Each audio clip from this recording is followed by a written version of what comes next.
untuk nyoba banyak hal karena keterbatasan ini itu. Kalau berada di situasi seperti ini, Ustaz, harus gimana? Pernah ngalamin nggak, Ri? Pernah Ustaz sampai Terus? umur puluhan tahun masih mikir kayak gitu Ustaz, nggak tahu mau kemana arahnya. Takes me a long time to realize what I like, what I'm good at. Kadang temen harus dia ngasih tahu, Iya. you good at this, am I good at that? Pencarian itu, Sampai umur puluhan. iya panjang juga itu. Tapi bismillah, alhamdulillah, wassalamualaikum. Kita mulai dari yang paling urgent dulu ya. First of all, mulai dari tujuan kenapa kita diciptakan. Nah, itu dulu. Kenapa? Karena ini salah satu misteri yang paling sulit dipecahkan oleh kita. Iya. Atau arah hidup dan segala macam. Dan nggak bisa, kesuksesan orang tuh nggak bisa digeneralisir untuk yang lain. Ya makanya kan sering kita dengar, kalau gue aja bisa, apalah masa lo nggak bisa? Iya, Allah sering banget. Bisa juga dijawab, kan takdir kita beda. Iya. Emang setiap yang lo bisa pasti gue bisa, atau sebaliknya. Jadi ini sangat rumit lah, Iya. misteri banget lah hal ini. Ya udah, mulai dari yang paling clear aja dulu, yaitu apa sih tujuan kita diciptakan oleh Allah Subhanahu wa Ta'ala. Nah, dari situ ke depan akan lebih mudah dan bisa Allah buka. Oke.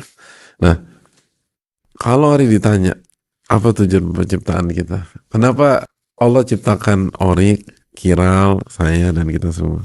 To worship Allah and Allah alone. Kayak apa ya? Udah tahu, Ustaz, contekan. Benar nggak Ustaz? Validnya?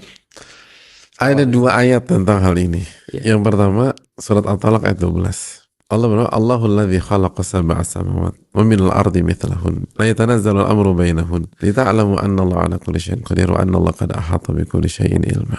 Allah yang menciptakan 7 lapis langit dan 7 lapis bumi. Dan Allah turunkan urusannya atau perkaranya di sela-sela itu, lapisan-lapisan itu. Jadi Allah ciptakan kita, Allah ciptakan urusan kita segala macam. Itu untuk apa sih? Lita'lamu anna Allah ala kulli syai'in qadir. Agar kalian tuh tahu, meyakini Allah itu maha berkuasa. Oke. Wa anna Allah qad ahata bi kulli syai'in ilma. Dan ilmu Allah mencakup segalanya.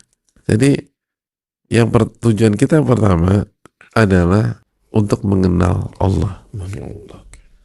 Lalu beriman kepada Allah Subhanahu wa taala. Lita'lamu, agar kalian kenal, agar kalian tahu Allah maha berkuasa. Jadi kita harus kenal sama Allah dan nama dan sifat-sifat Allah. Nah, begitu kita mengenal dan meyakini, masuk tujuan kedua. Adz-Dzariyat 56. Wa ma khalaqtul jinna wal insa illa liya'budun. Tidaklah aku ciptakan jin dan manusia kecuali untuk beribadah. Worship. Karena kita susah menyembah apa yang kita nggak tahu. Mengabdi kepada yang kita nggak tahu. Mencintai yang kita nggak tahu nggak bisa. Jadi kita tahu dulu, beriman, lalu kita beribadah kepadanya.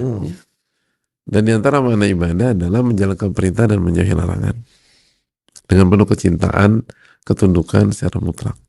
Nah, itu dulu aja. Dari situ Allah akan bantu kita. Masih ingat nggak surat Al-Ahzab 70-71 yang kita bahas? Ya ayyuhalladzina amanu taqullaha wa qulu qawlan sadida yuslih lakum a'malakum. Wahai orang-orang beriman, bertakwalah kepada Allah dan ucapkanlah ucapan yang jujur dan benar. Nanti Allah akan perbaiki. Allah akan islah. Jadi Allah akan atur nanti. Allah akan perbaiki arah kita kemana. Tapi bertakwa dulu. Kenali Allah dulu.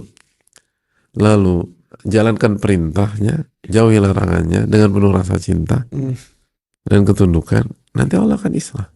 Tapi seringnya itu Paripurna. Loh, dan gitu. Selesai dong. Selesai. Acara kita kalau udah paripurna. Jangan, tapi Udah 5 menit ya? jangan selesai dulu, Udah Ustaz. 5 menit.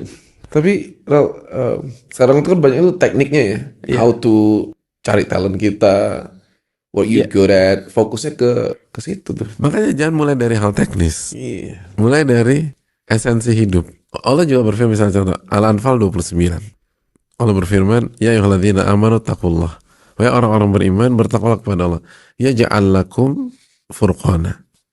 Maka Allah akan berikan engkau kemampuan melihat mana yang hak, mana yang batil.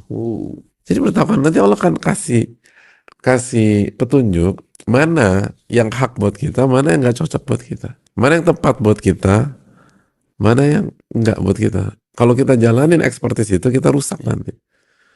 Kalau kita jalanin atau kita tempuh bidang itu, kita berantakan. Furqan itu membedakan mana yang hak, mana yang batil. Jadi kalau kita bingung, back to basic aja. Kan ini banyak banget yang lost di sini nih orang nih. Banyak Iya. banget loh. Udah mengembara kemana-mana, mentally and physically, to find the Iya. answer. Sedangkan Ya makanya Barat punya istilah gap year kan. Gap Itu kan nyari pengalaman, nyari ini. Dan banyak mereka nggak balik lagi ke negara asalnya. Karena memang pencarian ini nih memang Sulit. susah. Nggak, Allah maha tahu. Kenapa nggak nanya dulu ke Allah? Kenapa nggak bertakwa dulu? Nanti Allah kasih arahan. Baru setelah itu kerjakan hal-hal teknisnya. Jadi setelah bertakwa, istikharah, jangan lupa minta petunjuk. Baru pentingnya kita diskusi, brainstorming, khususnya sama para seniors, para pakar, expert di bidangnya. Dan nggak masalah minta bantuan ke orang-orang yang expert untuk bisa ngebaca bakat kita apa dan lain sebagainya. Penting.